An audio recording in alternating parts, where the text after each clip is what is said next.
वो सच कहते हैं कि जब हार आपका मुकद्दर बन जाए तो फिर कुछ भी नहीं आप कर सकते। आज जिस तरह अब्बास अफरीदी ने 6 विकेटें हासिल की तो उस वक्त भारतीय मीडिया भी ये बात मान गया कि अब पाकिस्तान पहला टेस्ट मैच जीत गया, और पूरा भारत यही दुआ मांग रहा था कि अल्लाह करे पाकिस्तान पहला मैच जीत ले। उसकी बड़ी वजह ये थी कि अगर पाकिस्तान पहला मैच जीत लेता और ये सीरीज़ जीत लेता तो भारतीय टीम टेस्ट रैंकिंग में पहले नंबर पर आ जाती। अब सीरीज़ फिर भी बाकी है, देखते हैं क्या बनता है। लेकिन आज जो मैच पाकिस्तान हारा है उसकी चंद बड़ी वजह है। पहले नंबर पर हम अंपायरों के खिलाफ बोलते हैं, क्योंकि पाकिस्तानी खिलाड़ियों ने साउथ अफ्रीका के खिलाफ नहीं आज खेल रहे, आज अंपायरों के खिलाफ इतनी दुश्मनी अफ्रीका से नहीं हुई जितनी अंपायरों से हुई है। एक दो नहीं भाई, 5 गलत फैसले। जब पाकिस्तानियों ने थर्ड अंपायर पर रिव्यू मांगा तो थर्ड अंपायर ने आउट दे दिया।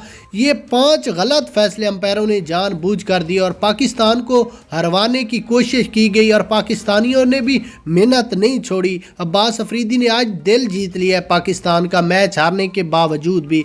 कोई बात नहीं, जीत हार मुकद्दर का हिस्सा है, लेकिन लड़कर मेहनत कर कर हारें तो उसका कोई हमको इतराज़ नहीं होगा।